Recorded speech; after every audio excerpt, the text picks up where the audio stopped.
Bien-aimés en Machia, shalom à vous, shalom à tous ceux qui nous voient de très près, shalom à tous ceux qui nous voient aussi de très loin. Nous prions déjà pour tout le monde que la sagesse, l'intelligence, la paix, surtout la paix du cœur, soit avec tout un chacun de vous. Bienvenue sur notre site YouTube pour écouter ce que nous aurons à dire à propos de la grandeur, l'immensité et l'imperceptibilité du monde dans lequel nous sommes, de la vie. Et pour bien démarrer, nous vous invitons tous à nous suivre dans la lecture des Saintes Écritures, dans Job, chapitre 38, nous allons lire tout le chapitre. Ne dites pas que pourquoi c'est commencé par le lourd chapitre. Non, suivez attentivement. Vous allez comprendre pourquoi. Les bons chemins ne se retrouvent pas très facilement. C'est avec des peines. Il y a du prix à payer vraiment, mes frères. Donc, Job, le livre que beaucoup appellent Job, chapitre 38. Et nous lisons ce livre au nom précieux du précieux Sauveur, notre Adonai Rebemelech, Yeshua HaMoshiach. Amen. Yahweh répondit à Job du tourbillon en disant: qui est celui qui obscurcit le conseil par des discours sans connaissance? Saint-Terrain, s'il te plaît, comme un homme fort, je t'interrogerai et tu m'instruiras. Où étais-tu quand je fondais la terre? Dis-le, si tu as du discernement. Qui a réglé les mesures, le sais-tu? Ou qui a appliqué sur elle le niveau? Sur quoi ces bases sont-elles plantées? Ou qui en a posé la pierre angulaire pour la soutenir? Quand les étoiles du matin poussaient ensemble des cris de joie et que tous les fils d'Élohim criaient en applaudissant, qui a enfermé la mer avec des portes quand elle s'élança pour sortir du sein maternel? Quand je lui ai donné la nuée pour vêtement et la profonde obscurité pour l'ange, je l'ai brisée par mon ordonnance, j'ai mis devant elle des barres et des portes, et je lui ai dit: tu viendras jusqu'ici, tu n'iras pas plus loin, ici s'arrête l'orgueil de tes flots. As-tu en tes jours commandé au matin? As-tu fait connaître à l'aurore sa place? Pour qu'elle saisisse les extrémités de la terre et en secoue les méchants, elle se transforme comme l'argile sous le sceau et se présente comme parée d'un vêtement. Aux méchants, elle refusait leur lumière et le bras qui se lève est brisé. Es-tu entré jusqu'aux sources de la mer? Es-tu allé à la recherche de l'abîme? Les portes de la mer se sont-elles découvertes à toi? As-tu vu les portes de l'ombre de la mort? As-tu compris la large étendue de la terre? Si tu sais tout cela, dis-le. Où est le chemin où demeure la lumière? Et où se trouve le lieu d'habitation des ténèbres? Afin que tu les prennes à leurs frontières et tu discernes le chemin de leur maison. Tu le sais, car alors tu étais né et le nombre de tes jours est grand. Es-tu entré dans les trésors de neige? As-tu vu les trésors de grêle que je réserve pour les temps de détresse, pour les jours de guerre et de bataille? Par quel chemin la lumière se divise-t-elle et le vent d'Orient se répand-il sur la terre? Qui fend le conduit des inondations, la route des voies de l'éclair, pour faire pleuvoir sur une terre sans habitants, sur un désert sans humains, pour rassasier les lieux solitaires et arides, et pour faire germer et sortir la végétation. La pluie a-t-elle un père qui engendre les gouttes de la rosée? De quel sein est sortie la glace et qui enfante le givre des cieux? Pour que les eaux se cachent comme une pierre et que le dessus de l'abîme soit enchaîné, as-tu lié les liens des Pléiades ou délié les cordes d'Orion? Fais-tu sortir en leur temps les constellations du zodiaque? Et conduis-tu la grande ours avec ses fils? Connais-tu les ordonnances des cieux? Disposes-tu de son pouvoir sur la terre? Élèves-tu la voix jusqu'aux nuages afin qu'une abondance d'eau te couvre? Envoies-tu les éclairs? Partent-ils? Te disent-ils, nous voici? Qui a mis la sagesse dans le cœur ou qui a donné le discernement à l'esprit? Qui est-ce qui peut avec intelligence compter les nuages et placer les outres des cieux? Quand la poussière coule comme du métal en fusion et que les mottes de terre se collent ensemble, chasses-tu la proie pour la lionne? Apaises-tu la faim des lionceaux quand ils s'accroupissent dans des tanières et se tiennent en embuscade dans leurs repères, qui prépare au corbeau son gibier quand ses petits crient vers elle et qu'il erre sans nourriture? Connais-tu le temps où enfantent les chefs du rocher? Observes-tu les biches dans leur douleur de l'enfantement? Il faut vous rappeler que je suis déjà au chapitre 39. Comptes-tu les mois qu'elles accomplissent et connais-tu le temps où elles enfantent? Elles se courbent, elles laissent échapper leurs petits et se libèrent de leur douleur. Leurs petits se fortifient, ils croissent dans les blés, ils s'en vont et ne reviennent plus vers elles. Qui a laissé partir libre l'âne sauvage? Qui a délié les liens de l'âne farouche, auquel j'ai donné la région aride pour maison et la terre salée pour tabernacle? Il se rit du bruit des villes, il n'entend pas les cris d'un contremaître. Les montagnes qu'il parcourt sont ses pâturages et il cherche toutes sortes de verdure. Le taureau sauvage vaut-il te servir ou demeurera-t-il à ta crèche? Lis-tu le taureau sauvage avec une corde pour labourer ou rompra-t-il les mottes des vallées après toi? Te fies-tu à lui parce que sa force est grande et lui abandonnes-tu ton travail? Comptes-tu sur lui pour rentrer ta semence et pour l'amasser sur ton nez? L'aile de l'Autriche bat joyeusement. Elle n'a ni l'aile ni le plumage de la cigogne, car elle abandonne ses œufs à terre et les chauffe dans la poussière. Elle oublie que le pied peut les écraser ou que les bêtes des champs peuvent les piétiner. Elle traite durement ses petits comme s'ils n'étaient pas en elle. Elle est sans crainte que son travail soit inutile, car Eloa l'a privée de sagesse et ne lui a pas donné le discernement. À la première occasion, elle se dresse en haut et se moque du cheval et de celui qui le monte. Est-ce toi qui donnes au cheval la force, qui revêt son cou d'une crinière flottante?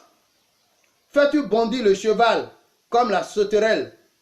Le son magnifique de ses narines est effrayant. Creusant le sol et se réjouissant de sa force, il sort à la rencontre des âmes. Il se rit de la terreur. Il n'a pas peur. Il ne recule pas face à l'épée. Sur lui retentit le carquois. brille la lance et le javelot. Bouillonnant d'excitation, il dévore la terre et ne supporte pas le son du chauffard.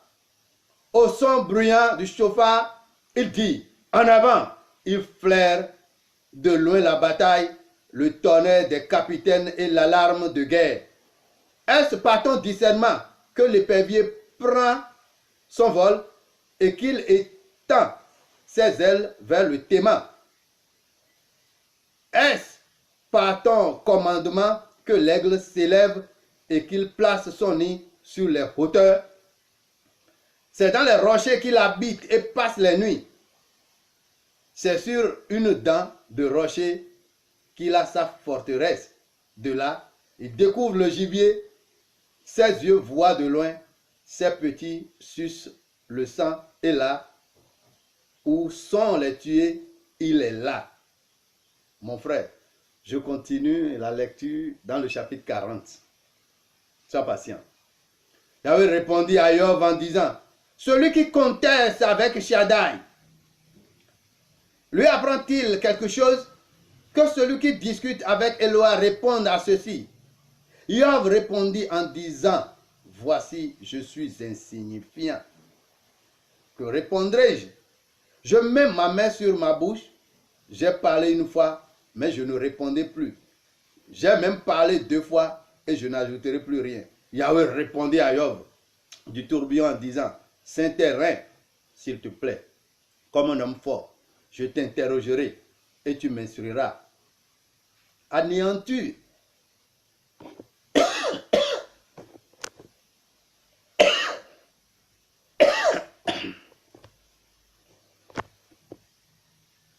toutes mes excuses pour la sécheresse de la gorge.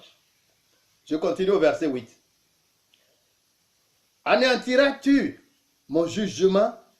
Me condamneras-tu pour te justifier? As-tu un bras comme celui de elle? Tentes-tu de la voix comme lui? S'il te plaît, pars-toi de magnificence et de grandeur. Habille-toi de majesté et de splendeur. Répands leur fureur. Répands les fureurs de ta colère. D'un regard, humilie tous les orgueilleux. Regarde tout orgueilleux. Abaisse-le. Écrase les méchants sur la place. Cache-les tous ensemble dans la poussière. Et bande leur visage dans un lieu caché. Alors, je te donnerai moi-même cette louange que ta droite t'aura sauvé. Voici maintenant le béhémoth que j'ai façonné comme toi. Il mange de l'herbe comme le bœuf. Voici maintenant sa force. Elle est dans ses reins et sa puissance dans les muscles de son ventre. Il plie sa queue aussi ferme qu'un cèdre. Les tendons de ses cuisses sont entrelacés. Ses os sont des canaux de cuivre. Ses membres sont comme des barres de fer. Il est le commencement des voies de elle. Celui qui l'a fait lui a donné son épée, car les montagnes portent pour lui leurs produits.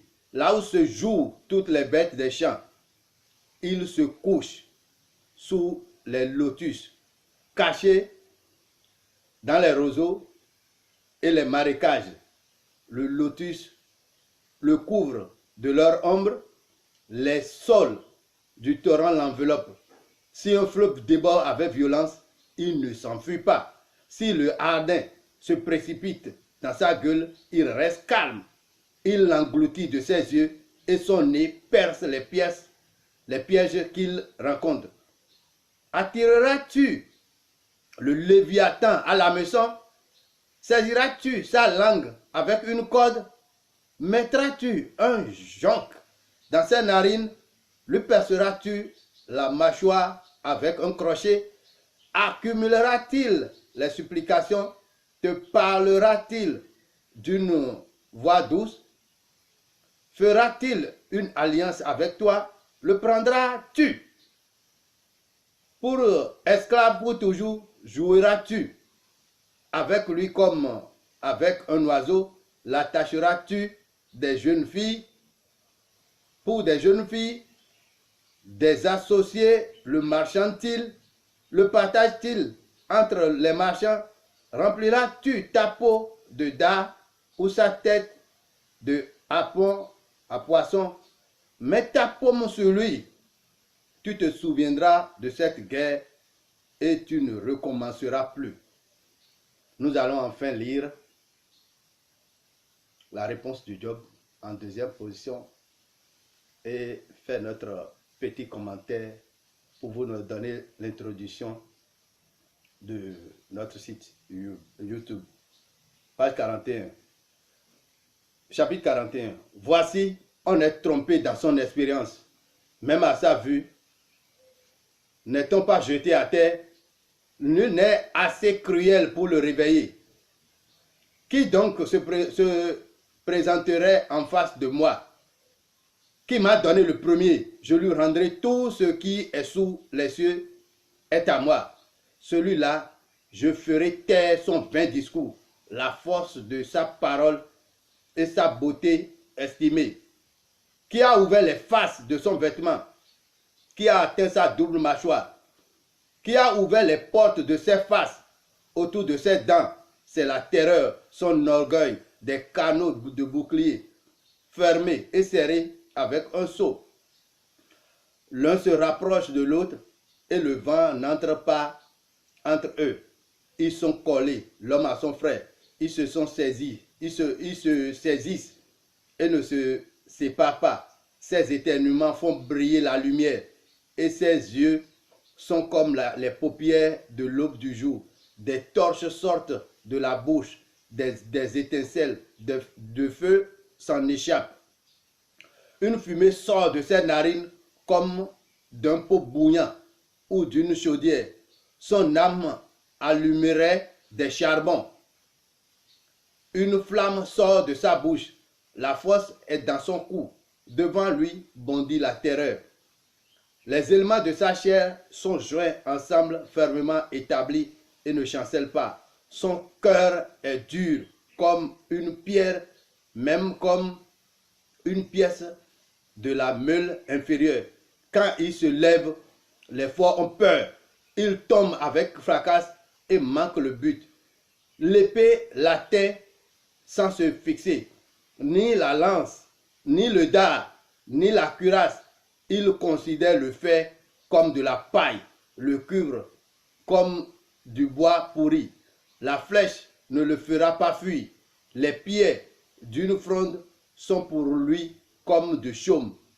Il considère la massue comme du chaume. Il se moque du sifflement du javelot. Il a sous son ventre des pointes aiguës, une aisse qu'il étend sous la boue. Il fait bouillir le fond de la mer comme une chaudière. Il fait de la mer comme un pot d'ange. Il fait briller son sentier avec lui. On prendrait l'abîme pour des cheveux gris. Sur la poussière, nul n'a la domination sur lui. Il a été fait pour ne rien craindre. Tout ce qui est élevé, il le voit. Il est le roi de tous les fils de bêtes sauvages et majestueuses. On continue jusqu'au 42, parce qu'on doit entendre le son de cloche de Job.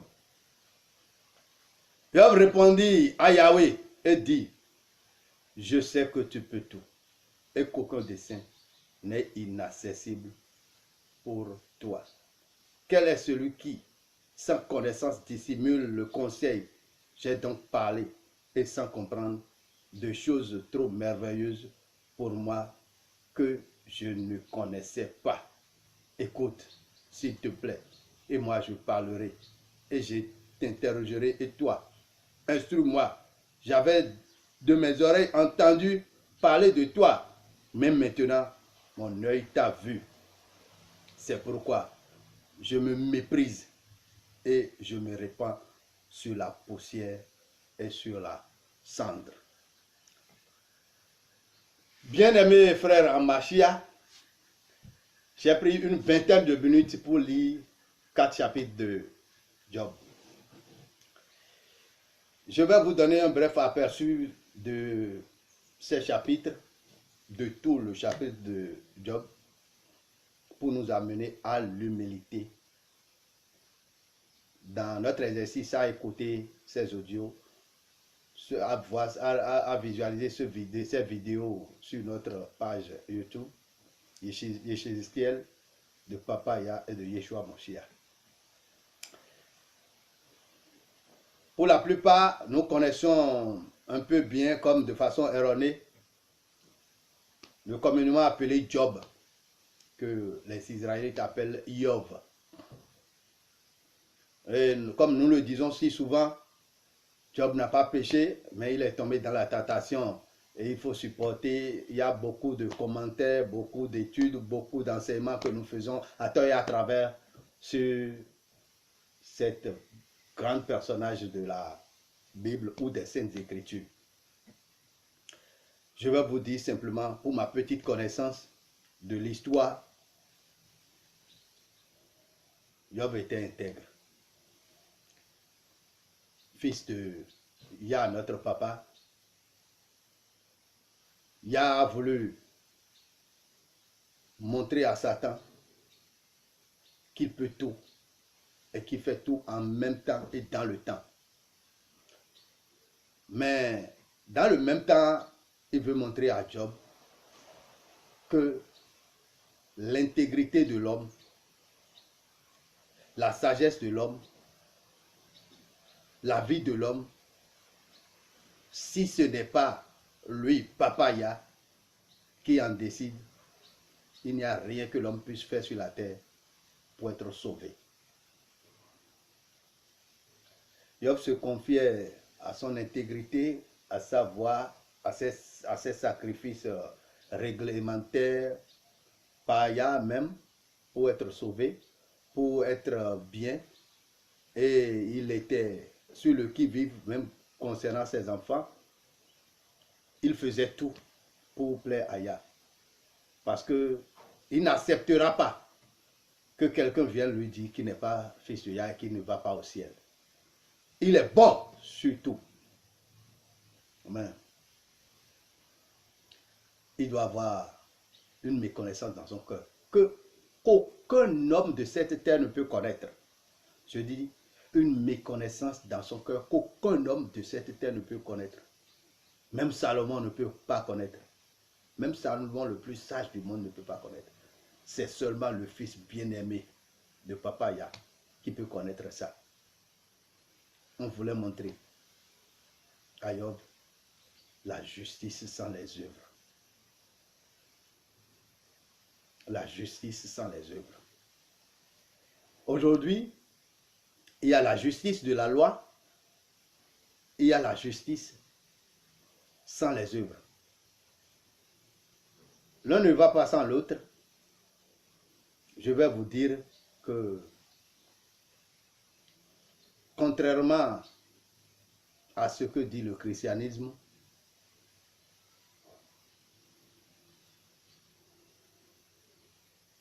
tel que les Saintes Écritures le stipulent, si notre justice ne dépasse pas la justice des pharisiens, nul n'entrera dans le ciel. Ça voudra dire quoi? Ça veut dire tout ce que les pharisiens font, les juifs font, les israélites font. Nous devons avoir une justice qui surpasse leur justice. Nous sommes parfaits dans la loi, d'abord, c'est ce que ça veut dire. Et nous avons la vraie justice que Job ne connaît pas ici, que nous devons connaître.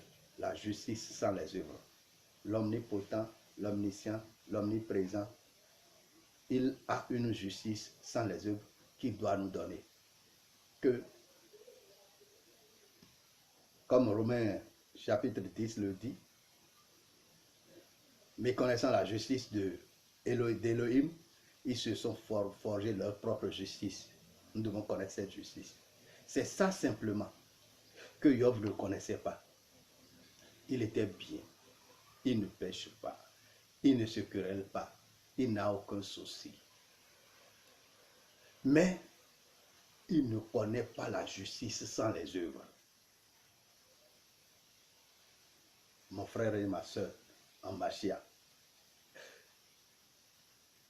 Rappelons-nous que notre Elohim nous a dit, nous sommes tentés par notre propre convoitise. Yahweh ne tente personne, Mais nous sommes tentés par notre propre convoitise. La convoitise de Job ici, vous ne pouvez pas le déduire. C'est sa perfection totale et son incomparabilité à aucun homme sur la terre. Il se dit parfait. Et les premières pages de son livre montrent qu'il est intègre. Mais il y a, notre papa va lui montrer qu'il y a une justice au-delà de cette justice-là que tu n'as pas encore. Et tu dois en avoir la connaissance. Et comme le passage dit ailleurs que ce n'est pas notre propre convoitise que nous sommes tentés, Yahweh va profiter de ce moment, de ce vadrouillement de Satan sur la terre pour demander à Satan, est-ce que, en hébreu on dit Hashétan, est-ce que tu as vu mon fils Job? À Satan de répliquer, de dire toutes les sottises qu'il a dans sa bouche. Yahweh va profiter pour dire, bon, touche-le, mais ne touche pas à son esprit. Nous allons voir. Job montre toute son intégrité, malgré les abandons de sa femme, de tout ce qu'il a et de tout, il montre son intégrité. Et il est parfait. Mais il retourne contre, il y a notre Elohim, il y a notre papa pour dire, mais c'est écrit que le juste ne souffrira pas. C'est écrit que le juste ne doit pas vivre ses conséquences. Mais pourquoi? Voilà, la justice sans les œuvres. Cela outrepasse, cela dépasse les entendements de Job. La papa y a de le faire asseoir. En 4 chapitres durant, on lui demande s'il connaissait tout. Papa Yah demande à Job s'il connaissait tout.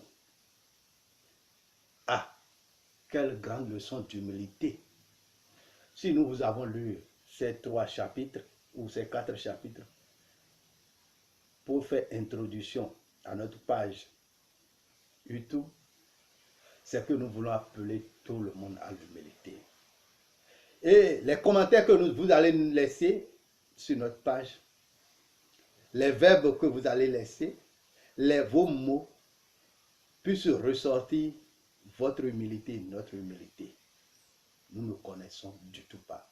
Nous trébuchons à tous égards. C'est pour cela que j'ai lu intégralement ces passages. Job, le connaisseur de son temps, l'intègre. Parmi les fils de l'homme, jusqu'à Moshe, personne n'est intègre comme Job. Il n'y en a pas.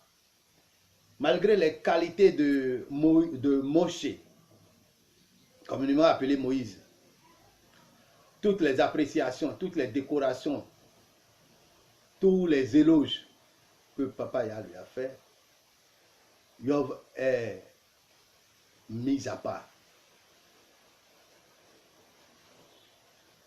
Mais il ne pouvait pas comprendre qu'il est encore ignorant. Sais-tu que tu es ignorant, mon frère? Je suis ignorant. Tu es ignorant. Il est ignorant. Nous sommes ignorants. Vous êtes ignorants. Nous sommes tous ignorants. Ils sont ignorants. Et c'est pour cela que nous vous prions d'adopter une intelligence très humble pour nous écouter sur ce site d'humilité.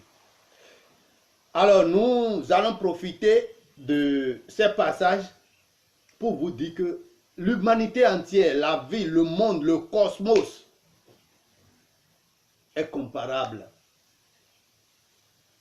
à un grand puits dont les dimensions sont imperceptibles à l'œil nu.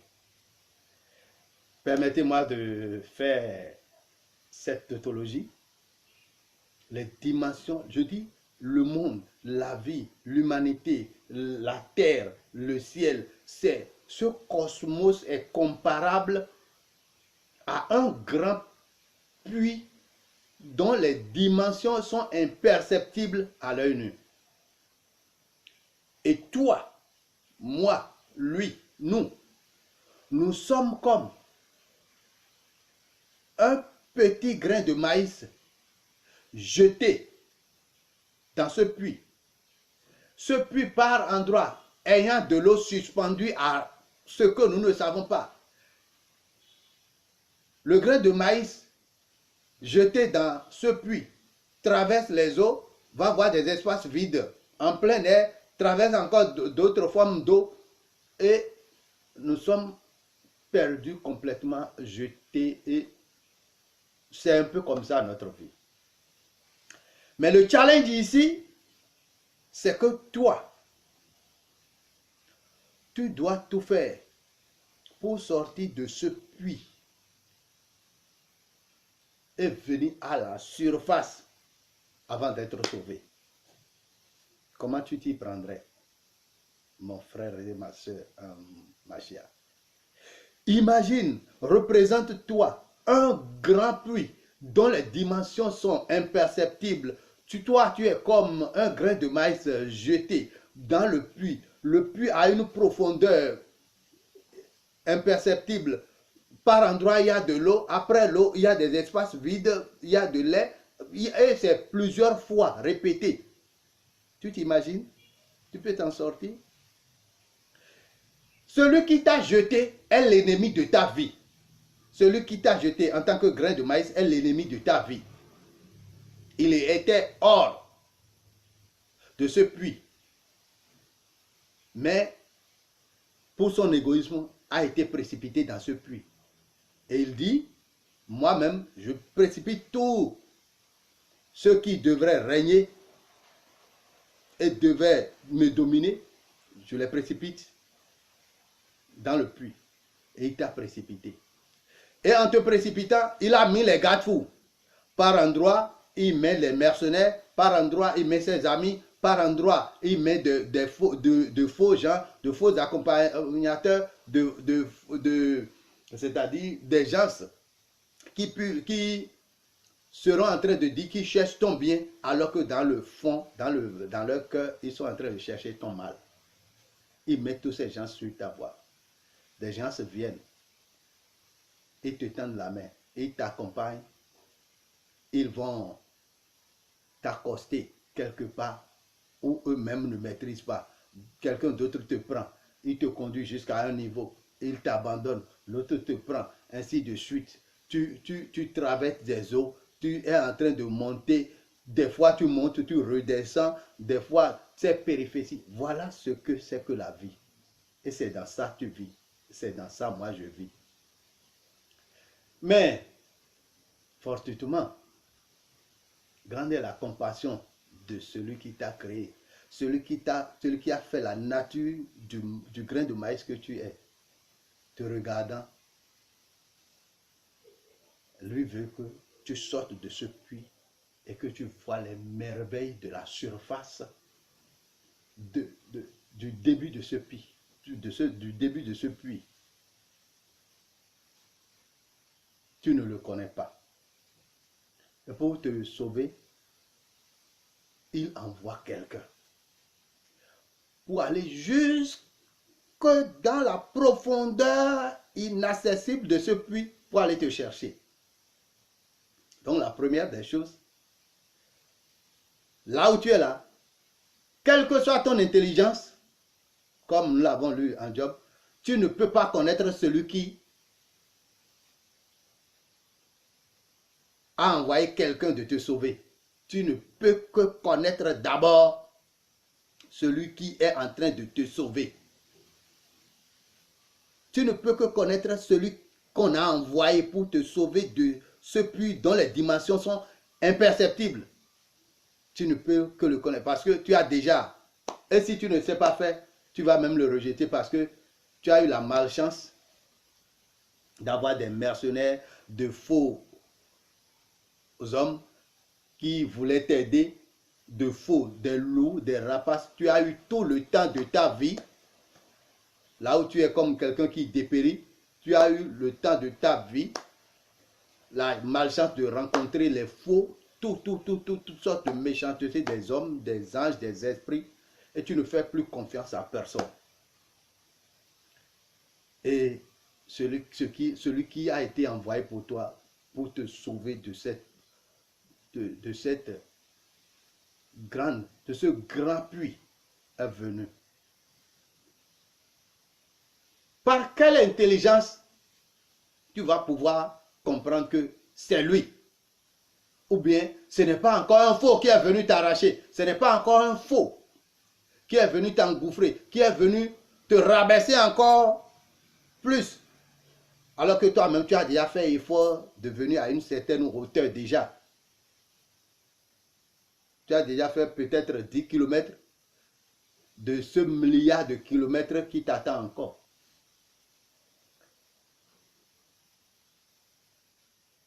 Mais tout comme tu fais, c'est que tu dois pouvoir connaître celui qui est envoyé pour te sauver. Soit tu péris, soit tu as sa connaissance propre et par son magie, par son miracle, par ses faits incompréhensibles, il t'amène à la surface pour te montrer celui qui l'a envoyé pour que tu sois sauvé. C'est comme ça que mon frère et ma soeur, nous allons démarrer notre page YouTube par la connaissance du Sauveur. Nous avons pris tout ce temps pour te dire que moi je ne connais pas, toi tu ne connais pas. Nous ne connaissons pas, nous vivons tous dans l'ignorance. Et nous qui parlons en utilisant de beaux mots, en parlant comme quelqu'un qui connaît, nous pouvons, en commençant par faire notre développement, vous montrer avec toute notre faiblesse que nous ne connaissons pas. Combien de fois nous sommes tombés? Combien de fois nous avons chuté? Combien de fois nous sommes laissés aller dans la boue? Mais toujours est-il que il y a un chanteur, je ne dirais pas profane du Bénin qui dit, parce que moi je suis du Bénin, mais de Kodja il est bénifon bochite, les gagnants ne sont pas ceux qui n'ont jamais chuté, mais c'est ceux qui ont su toujours se relever. Bon, donc on a commencé par le fond, on a terminé par le français. Ça veut dire, tous ceux qui sont tombés, ils doivent se relever. C'est en se relevant, en se forçant à se relever, qu'on finit par revenir à la surface. Ceux qui gagnent, les gagnants ne sont pas ceux qui s'assoient d'arrêt à la position de l'échec, mais ceux qui forcent et qui montent malgré tout, qui prennent de recul et qui montent, ils viennent toujours à la surface. Nous promettons que notre audio fera 40 minutes juste, et nous pouvons vous dire que nous allons nous suivre, vous parler avec toute humilité pour laisser à votre appréciation, à votre connaissance, ce que nous croyons comme étant la personne que nous croyons comme étant le seul sauveur de l'humanité entière qui puisse t'enlever de ce puissant puits, grand puits, dont les dimensions sont imperceptibles à l'œil nu. Mon frère et ma soeur, si tu ne connais pas celui qui est venu au fond du puits pour te sauver, tu ne peux jamais connaître celui qui l'a envoyé. Jamais. D'abord, c'est impossible. Si tu te représentes l'anecdote, l'exemple que nous t'avons donné, si tu revois ça, vraiment, tu pourras comprendre sans grande difficulté que tu ne pourras pas avoir accès à celui qui a envoyé cet émissaire de te sauver. Tu ne pourras pas avoir accès à cette personne si tu ne connais pas celui qui t'a envoyé comme sauveur. Et par la grâce de notre Adonai, Rebbe Melech, Yeshua Moshiach, nous vous disons la grâce vous est accordée, finalement.